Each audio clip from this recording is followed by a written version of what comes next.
Moving on to the SKF Pre-66 Legends of the 9 Hour, and the under 2 litre category has got 25 cars coming to play here at the Extreme Festival of Motorsport. Under 2 litre class has been one of the most competitive categories, particularly in this little form of racing.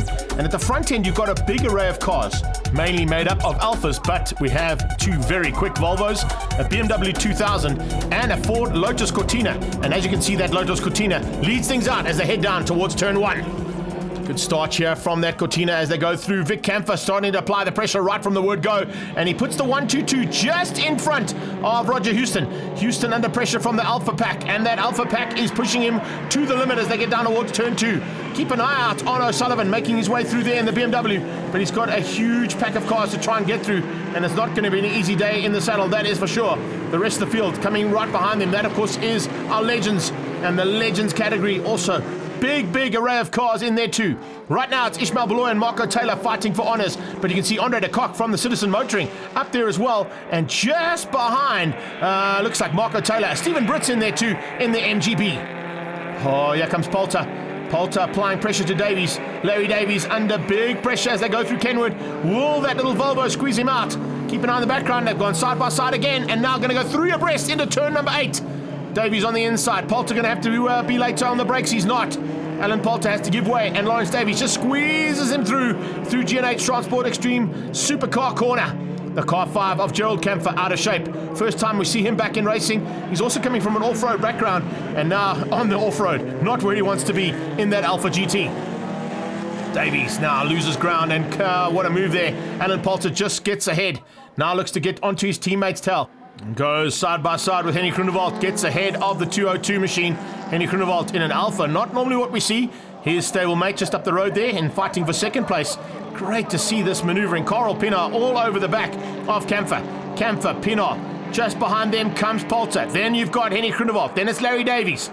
It's 4 cars coming under braking for Sassel Corner. Right now it's Camphor. And Pienaar trying to keep out Poulter. Poulter doing the same thing and trying to squeeze Henny Groenewald. Oh, this is fantastic stuff. The under 2 litres putting on a massive show here. Great to see it. Marco Taylor fighting for honours here in the LG category, and you can see he's got Ishmael Beloy. The 47 car's out of shape. That's Cindy Evans-Finney in the Renault. She got a little bit out of shape at the top of the hill, and that has lost her huge amounts of ground in that R8. Henny G, oh, what a great manoeuvre here to see him in an Alpha. A change up for the lead though. Alan Poulter, how did he get there? Probably like that. Late braking and evasive driving, but that might have cost him a bit of time. Poulter leads out now. It's Camphor side by side with Henny G as they come through turn 3. Behind him, it is his teammate and stablemate, Carl Pienaar. Pienaar looking for a way through. And then you can see Lawrence Davies coming along with Roger Houston. Oh, this is just fantastic stuff. Absolutely amazing. Mark Miller thinking to himself, hang on a second, if I just let these guys go for a bit, I might have a chance of getting onto the podium because there's going to be some kind of action in the very near future. Marco Taylor hanging on for now. He's not going to make his days any easier with Ishmael Beloy applying massive pressure in the dart right on his tail. Behind them, sitting in 3rd place in that category, it's all about Keith Van Heerden. And in fact, it looks like Gerald Camphor's made up some ground, having to come back onto the circuit and get through the field. Camphor looking for a top 3 finish. There's Noddy, Chad Tendershate having a super run in the Nash Metropolitan. But he currently sits down in 2nd place, or in fact, he leads at the moment in the Class Cs. Henny G looking for a chance to get to the front. Can he do it? Not quite close enough just yet.